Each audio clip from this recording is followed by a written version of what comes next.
Episode number 284. Love has done much for our little girl, said her mother softly. She has had a good example before her all her life, my dear, Mr. March whispered back, with a loving look at the worn face and grey head beside him. Daisy found it impossible to keep her eyes off her, pretty Andy, but attached herself like a lapdog to the wonderful chatelaine full of delightful charms.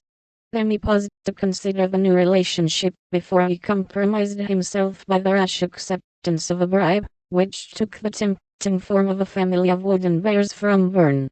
A flank movement produced an unconditional surrender, however, for Laurie knew where to have him.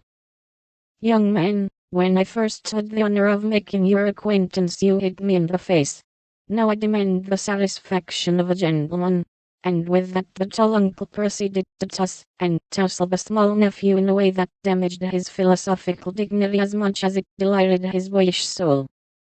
Blessed, if she ain't in silk from head to foot, ain't it a relation sight to see her settin' there as fine as a fiddle, and hear folks calling little Amy, Miss Lawrence, muttered old Hannah, who could not resist frequent peeks through the slide as she set the table in a most decidedly promiscuous manner.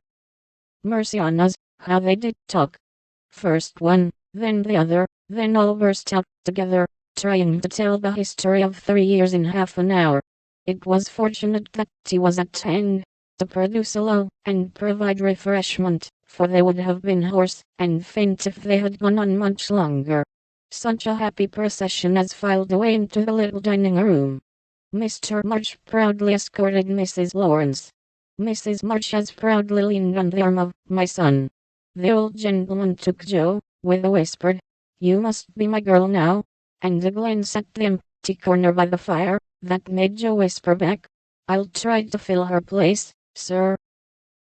The twins pranced behind, feeling that the millennium was at hand, for everyone was so busy with the newcomers that they were left to revel at their own sweet will. And you may be sure they made the most of the opportunity.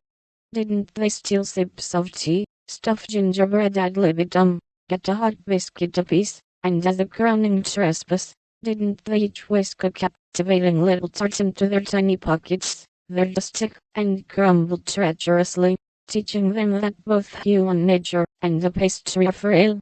Burdened with the guilty consciousness of the sequestered tarts, and fearing that Dodo's sharp eyes would pierce the thin disguise of cambric and merino which hid their booty, the little sinners attached themselves to Grandpa, who hadn't his spectacles on.